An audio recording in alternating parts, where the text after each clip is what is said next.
Assalamualaikum. So today we are going to discuss test construction.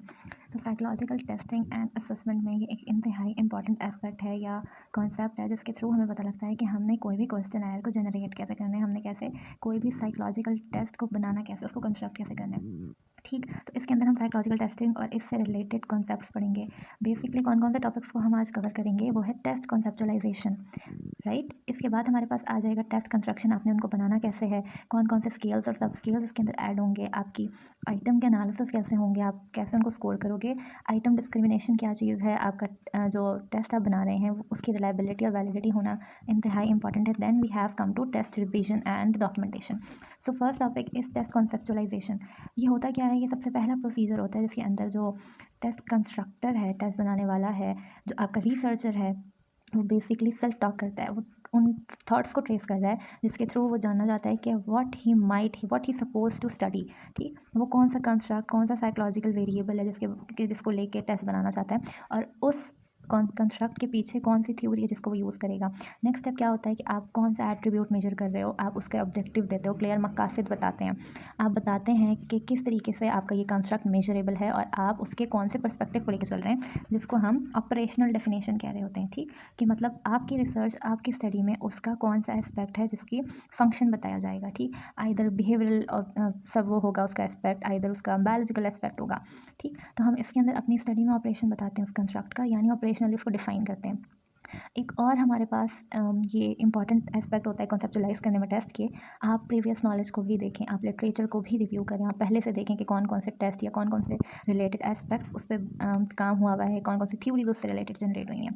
Next चीज़ क्या होती है कि जब आप टेस्ट को कॉन्सेप्चुलाइज करें, माइंड मैपिंग करें, ब्रेनस्टॉर्मिंग करें, तो आपके माइंड में कुछ डिफरेंट टेस्ट हैं जिनको आपने फॉलो करना होता है। ठीक, कौन कौन सी टाइप्स हैं हमारे पास, अगर हम कंटेंट की बेस पे देखें ना कि कंटेंट क्या होना चाहिए, तो वो ऐसे भी हो सकता है या फ्री आंसर टाइप, इसमें आप जो मर्जी लिखवाना चाहें लिखवाएं। ठीक, ऑब्जेक्टिव और लिमिटेड रिस्पॉन्स आइटम यानी ऑब्जेक्ट यानी। तीसरी चीज़ हमारी आती है the performance of non verbal item, आपकी नॉन वर्बली चीज़ों को बताना। ठीक, आपके परफॉर्मेंस बेस्ड टेस्ट होते हैं, तो ये आपकी कंटेंट की बेस पे हो गई। अगर हम क्लासिफिकेशन करें एडमिनिस्ट्रेशन की बेस पे, एडमिनिस्टर कैसे करना है, टेस्ट को अप्लाई कैसे करना है, आप इंडिविजुअली भी कर सकते हैं, ग्रुप में भी कर सकते हैं, ग्रुप में आपका टाइम बच सकता है, ओरली भी आप बता सकते हो, इंस्ट्रक्शंस दे सकते हैं और ले सकते हैं, रिटन प्रेजेंटेशन की फॉर्म में भी, और रिटन रिस्पॉन्सेज भी ले सकते हैं। स्पीड टेस्ट और पावर टेस्ट भी होते हैं।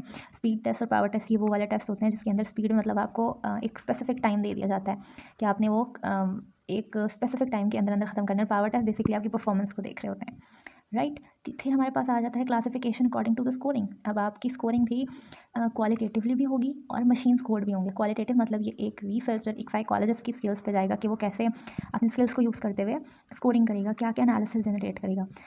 और मशीन स्कोर्ड भी हो सकते हैं। फिर हमारे पास आ जाती है classification according to the application of the results, कि आपके रिजल्ट्स की एप्लीकेशन कैसी है, आइदर वो इनफॉर्मल है, रिसर्चर मेड टेस्ट है, या स्टैंडर्डाइज्ड है, प्रॉपर उनकी रिलायबिलिटी और वैलिडिटी स्टैब्लिश है। अब हमारी अगली क्लासिफिकेशन है अकॉर्डिंग टू एडमिनिस्ट्रेशन। अगर हम देखें कि कौन कौन से हम लेवल्स पे या कौन कौन सी चीज़ों को मेजर करेंगे, तो वो हैं, आप इंटेलिजेंस के लिए टेस्ट बना सकते हो, एप्टीट्यूड को मेजर करने के लिए, अचीवमेंट को, पर्सनैलिटी और एडजस्टमेंट को, इंटरेस्ट को, एटीट्यूड्स को, वैल्यूज़ को। ये तमाम चीज़ें साइकोलॉजी में मेजरेबल हैं और इन्हीं के लिए टेस्ट कंस्ट्रक्ट किए जाते हैं। ठीक, अगली बार हमारी चीज़ क्या है, जब जब आप टेस्ट कॉन्सेप्चुलाइज करने लगे तो कुछ चीज़ों को हम लोगों ने अपने माइंड में रखना होता है। नंबर 1, ऑब्जेक्टिव, मकसद क्या है आपका टेस्ट बनाने का, राइट। आपको क्या ज़रूरत पेश आई है ये टेस्ट बनाने की, नीड क्या है, आपकी पॉपुलेशन कौन सी है, आप किन लोगों पे इसको अप्लाई करोगे, वो स्टूडेंट होंगे, वो पेशेंट्स होंगे, वो कौन सा लोग होंगे जो इसको देंगे, कंटेंट एरिया आपका क्या होगा, उसका अप्लाई करने का तरीका क्या होगा, आइडियल आइटम फॉर्मेट आपका क्या है, special training for test administration and interpretation, आपको टेस्ट को एडमिनिस्ट्रेट करने के लिए और उसको इंटरप्रेट करने के लिए, एनालिसिस बताने के लिए, रिजल्ट्स बताने के लिए। इसके बाद हमारे पास क्या आ जाता है कि कुछ स्पेसिफिकेशन है जो हमें पता होनी चाहिए, आपकी कंटेंट डोमेन क्या है। ठीक, कौन सा साइकोलॉजिकल कौन सा साइकोलॉजिकल कंस्ट्रक्ट है जिसको आप बताने जा रहे हैं, टेस्ट का पर्पस क्या है, आपकी टारगेटेड पॉपुलेशन मैंने बताई जैसे अभी पहले, कि उसकी कैरेक्टरिस्टिक्स क्या है, आपका टेस्ट का फॉर्मेट कैसा है, टेस्ट कितना लंबा है, उसमें कितना कौन से लोग करेंगे, कितने नंबर उसके आइटम्स हैं और हमने कैसे वो करना है। आइटम डिस्ट्रीब्यूशन आ जाएगी, कितने ज़्यादा आपके आइटम को आप किस लेवल के ऊपर डिस्ट्रीब्यूट कर रहे हैं, उनके जो स्कोर्स हो रहे हैं, specify the number of item और way of score assign to the different component of the test, आपका कौन सा कंपोनेंट कितने स्कोर या मार्क असाइन कर रहा है, राइट। उसके बाद हमारे पास टेस्ट कंस्ट्रक्शन आ जाती है। टेस्ट कंस्ट्रक्शन मतलब अब आपने ब्रेनस्टॉर्मिंग कर लिया, आपने लिटरेचर को रिव्यू कर लिया, अब इसके बाद आप आइटम पूल बनाएंगे, अब हम लोग सारा लिखने वाला काम करेंगे। ठीक, आइटम राइटिंग में आपके पास सबसे पहले टेस्ट कंस्ट्रक्शन का जो काम शुरू होता है वो आइटम पूल बनाने से होता है। उसी थ्योरी को लेके हम एक आइटम पूल जनरेट कर लेते हैं और उसके अंदर बहुत सारे आइटम्स होते हैं which are related to your psychological construct, which are related to your psychological theory of that particular psychological construct, right. हम उसमें एक्सटेंट और नेचर बेसिकली मेजर कर रहे हैं ना, तो हमारे पास आइटम पूल में तमाम वो वाले आपके आइटम्स होंगे जो कि आपकी थ्योरी से रिलेवेंट है। अब कुछ गाइडलाइंस दी हुई हैं हमें ताकि हमें पता लगे कि जब जब आप आइटम लिखने लगें तो ये इनको फॉलो करना है। सिर्फ रेलिवेंट आइटम हम आइटम पूल से लेंगे। आइटम पूल क्या होता है? उसमें बहुत सारे आइटम्स होते हैं, लेकिन जब आपका उसको पैनल स्टडी की जाती है तो पैनल सिर्फ आपके कुछ रेलिवेंट आइटम्स को ही पिक करते हैं। लेंथी स्टेटमेंट को अवॉइड करेंगे। क्यों? क्योंकि हमारे जो इंडिविजुअल या रिस्पॉन्डेंट का इंटरेस्ट है वो ख़त्म हो सकता है। मे बी उसको बोर हो जाए, वो जवाब ना देने चाहे। Vocabulary must be according to those who will take the test. Vocabulary आपकी वैसी ही होनी चाहिए जैसी आपकी टारगेटेड पॉपुलेशन है। If your targeted population is a layman तो आप उसकी लैंग्वेज भी वैसे रखोगे। अगर वो स्टूडेंट्स हैं, एजुकेटर्स हैं, तो आप उनके अकॉर्डिंग रखेंगे।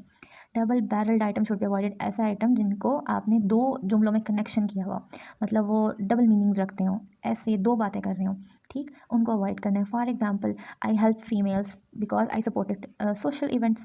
अब एक इंसान जो वीमेन की हेल्प करे, ज़रूरी नहीं है वो सोशल इवेंट को भी सपोर्ट करता हो, तो यहाँ पे कन्फ्यूजन क्रिएट होगी। Mixing the positive and negative worded item. हम इस टेस्ट के बाद इसके बाद हमारा सबसे बड़ा कंसर्न होता है वो आपका आइटम का फॉर्मेट कैसा होना चाहिए। आप किस तरीके से क्वेश्चन पूछने जा रहे हैं, उसका पैटर्न क्या होगा। तो बेसिकली हम इसमें कुछ पैटर्न फॉलो करते हैं। डाइकोटमस फॉर्मेट, जिसमें आप सिर्फ 2 अल्टरनेटिव्स पूछते हो, या तो ट्रू है या तो फॉल्स है, या तो यस है या नो है। ये क्लोज एंडेड रिस्पॉन्सेज होते हैं और इसमें बहुत ज़्यादा एक्सटेंड की नॉलेज नहीं मिल रही होती आपको आपके रिस्पॉन्डेंट की तरफ से, ठीक। पॉलिटमस फॉर्मेट होता है, इसके अंदर मोर देन 2 अल्टरनेटिव्स होते हैं, यानी मल्टीपल चॉइस। ये आप ज़्यादातर इसमें हम डिस्ट्रैक्टर्स डाल देते हैं, लेकिन ये polytomous format most of the time distractor की मौजूदगी में अचीवमेंट टेस्ट में ज़्यादा यूज़ होता है, ठीक। इसके बाद हमारे पास लाइकट फॉर्मेट है, जिसमें आप डिग्री ऑफ एग्रीएबलनेस और डिसएग्रीमेंट देख रहे हो, किसी भी एटीट्यूड का, पर्सनालिटी का, या किसी भी चीज़ का, ठीक। इसमें आपको 4, 5, 6 और इतने लाइकट पॉइंट दे दिए जाते हैं। इसमें इंडिविजुअल बता देता है कि वो किसी भी स्टेटमेंट से अग्री है, डिसएग्री है, न्यूट्रल है, या समवट एग्री है, या किस तरीके का फील कर रहा है उससे को रिलेटेड। चेकलिस्ट में हमारे पास एडजेक्टिव क्वालिटीज़ होती हैं, ये ज़्यादातर पर्सनालिटी को मेजर करने में हम यूज़ कर रहे होते हैं। हमें कैरेक्टरिस्टिक बता दी जाती हैं, अब उसके अंदर से जो जो कैरेक्टरिस्टिक्स एडजेक्टिव क्वालिटीज़ आपके रिस्पॉन्डेंट में मौजूद होती है वो उसको टिक कर देता है, या इवन आप भी अगर वो उसको मेजर कर रहे हैं तो आप असेस कर रहे हैं तो आप भी उसको टिक और क्रॉस कर सकते हैं। फॉर एग्जाम्पल, इस पर्सन अ टॉकटिव, शाय, इस तरह की जो जो क्वालिटीज़ में मौजूद होंगी आप उसको टिक कर देंगे। क्यू सॉर्ट टेक्निक है, हमारे पास रिस्पॉन्डेंट को हम कुछ कार्ड्स देते हैं और 1 से लेकर 9 तक हम उनको कहते हैं कि जो स्टेटमेंट आपसे मैच करेगी, सबसे ज़्यादा कार्ड्स आप उस फाइल पे रखते हैं। तो सबसे ज़्यादा फील करते हैं, मतलब रिलेट करते हैं, तो वो 9th पे रख देते हैं। कोई भी बंदा न्यूट्रल है तो 3, 4 या 5 पे उसको प्लेस कर देगा। कोई भी स्टेटमेंट बिल्कुल भी उससे रिलेट नहीं करी तो वो 0 पे उन कार्ड्स को इकट्ठा करने लग जाता है। अच्छा, ड्यूरिंग द टेस्ट कंस्ट्रक्शन हमारे पास एक और मेथड होता है, या एक और हम इसकी डायमेंशन ले सकते हैं, या हम मेथड कह सकते हैं इसको, जिसमें आप सब स्केल्स बनाते हैं अपने स्केल के, ठीक। तो वो बेसिकली 3 स्केलिंग मेथड्स हैं हमारे पास, rational scale, empirical scale, factor analysis scale. इनका बनाने का मकसद बेसिकली क्या है कि आप डिफरेंट क्वालिटीज़ को डिफरेंटली इंटरप्रेट कर सकेंगे, ठीक। आपके टेस्ट की रिलायबिलिटी बढ़ जाती है। आपको पता लगता है कि आप जिन जिन ऑब्जर्वेशन के लिए जो जो ट्रेट को मेजर करने के लिए बना रहे हैं आइटम्स, वो रिलायबल हैं आपके कंस्ट्रक्ट से, राइट। तो हमारे पास सबसे पहला रैशनल स्केल होता है, ये थ्योरेटिकल ओरिएंटेशन पे बेस कर रहा है, ठीक। इसके अंदर है क्या, बेसिकली ये थ्योरेटिकल सिग्निफिकेंस बताता है और इसकी वैलिडिटी और इसकी साउंडनेस या इसका सिंक्रोनाइजेशन आपकी थ्योरी के कंटेंट पे बेस करती है। आप जो भी कंसेप्ट यूज़ कर रहे हो उसमें जो जो थ्योरी है उसी के ही एस्पेक्ट को लेके इस स्केल को बनाया जाता है। अब इसके कुछ फ़ायदे भी हैं, नुकसान भी हैं। फ़ायदे ये हैं कि ये हाइपोथेसिस, मतलब आपके जो स्कोर्स होते हैं ना, बेसिकली हाइपोथेसिस से लिंक कर रहे होते हैं जो उस थ्योरी से लिए गए।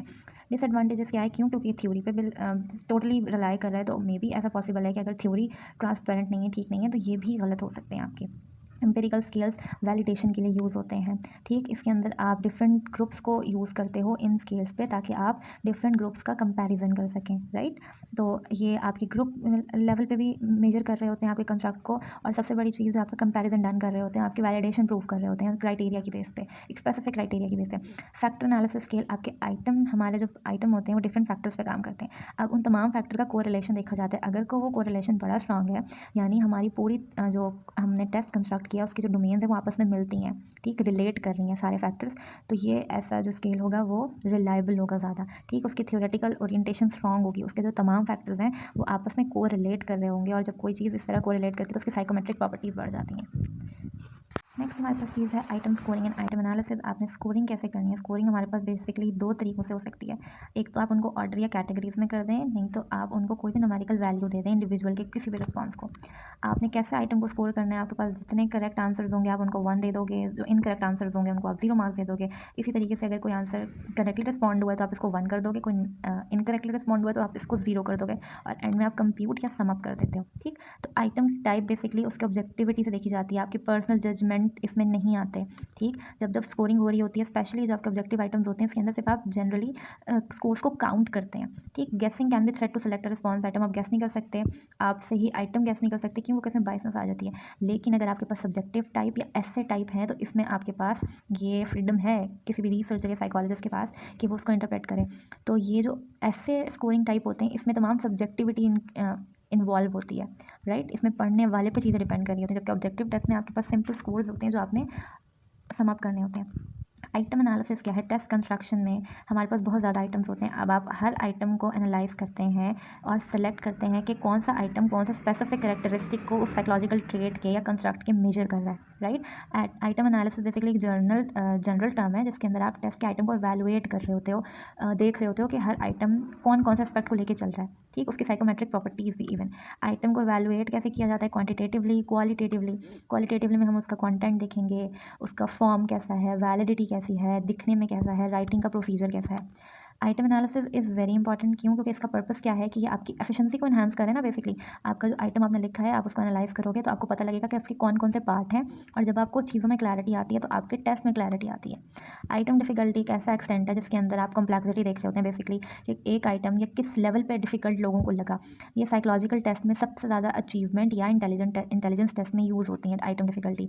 फिर आपको पता लगता है कि ये वाला कितने % लोगों ने इसका सही आंसर दिया, और अगर बहुत सारे लोगों ने गलत दिया तो आइटम डिफिकल्टी का एक हम लेवल मेजर कर लेते हैं या एक रेशियो बना लेते हैं। बेसिकली एक ऐसा प्रोसीजर है आपके आइटम को के एनालिसिस में या आपके टेस्ट कंस्ट्रक्शन में, जब आपको ये जानना इंपॉर्टेंट होता है कि आपका हर आइटम उस कंस्ट्रक्ट की एक स्पेसिफिक एस्पेक्ट को मेजर कर रहा है, वो किस हद तक डिस्क्रिमिनेट है, डिस्टिंग्विश है, किस हद तक डिफ्रेंशिएट कर रहा है, करेक्टली बिहेवियर को मेजर कर रहा है जिसके लिए वो बनाया गया था। ठीक, वो किस हद तक डिफ्रेंशिएट करता है, कौन सा आइटम कौन सा एस्पेक्ट को मेजर कर रहा है। और ऐसा तो नहीं है कि आपका सारे आइटम आपस में इतने रिलेटेड हैं कि आपस में एक ही चीज़ को मेजर कर रहे हैं, राइट।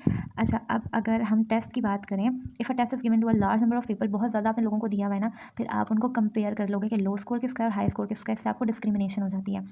ठीक हो गया। अगर हमारे पास कुछ का टेस्ट डिस्क्रिमिनेशन आपकी बेसिकली लो स्कोरिंग और हाई स्कोरिंग रिस्पॉन्डेंट के बीच होती है, हम इसमें एक्सट्रीम ग्रुप भी फॉर्म कर लेते हैं और देन हम क्या करते हैं, हम परसेंटेज देखते हैं कि किस हद तक डिस्क्रिमिनेशन आई है। आइटम डिस्क्रिमिनेशन हमारे पास -1 से लेके +1 तक जाती है। अब there are basically 2 types, negative discrimination, positive discrimination. एक तीसरी चीज़ होती है डिस्क्रिमिनेशन इंडेक्स ऑफ 0। ठीक है, नेगेटिव डिस्क्रिमिनेशन में क्या होगा, जब आपके इंडिविजुअल हैं, when more individual in low group answer correctly then those in the high group. आप एक लो ग्रुप बनाते हो, एक हाई ग्रुप बनाते हो, उसमें जो आपका लो ग्रुप है वो सही जवाब ज़्यादा दे रहा है as compare to high group. On contrary positive index में क्या होगा, आपका हाई ग्रुप सही जवाब ज़्यादा दे रहा है as compare to low group. जबकि डिस्क्रिमिनेशन इंडेक्स 0 कब होगा, जब डिस्क्रिमिनेशन नहीं होगी रिस्पॉन्डेंट में, तमाम लो ग्रुप हो जाए हाई ग्रुप हो जाए, इक्वल नंबर पे करेक्टली रिस्पॉन्ड कर रहे हैं, यानी डिस्क्रिमिनेशन नहीं है। If the individual in the group are fairly homogeneous in the ability and achievement, their test performance is also likely to be similar. Test discrimination basically आपके achievement test में भी use होती है, मतलब डिस्क्रिमिनेट कर रही है कौन सी क्वालिटी एक रिस्पॉन्डेंट से दूसरे रिस्पॉन्डेंट को, हाई अचीवर से लो अचीवर्स को। ठीक हो गया। हमारे पास में बाई सीरियल मेथड होता है जिसके अंदर बाई सीरियल क्या है, basically point of by serial correlation. इसमें आपका एक डाइकोटमस और वेरिएबल और एक कंटिन्यूस वेरिएबल का कोरिलेशन देखा जाता है। ठीक, परफॉर्मेंस आइटम परफॉर्मेंस की बेस पे हम इसको मेजर कर रहे होते हैं। इसके बाद जो हमारे पास इंतहाई इंपॉर्टेंट एस्पेक्ट आ जाता है which is key point about the test documentation. आपका टेस्ट बन चुका है, now what you have to do is to document it. आपने उसको रिटन फॉर्म में प्रोवाइड करना है। अब आप अपना पर्पस उसमें लिखेंगे, आप तमाम उसके एडमिनिस्ट्रेशन के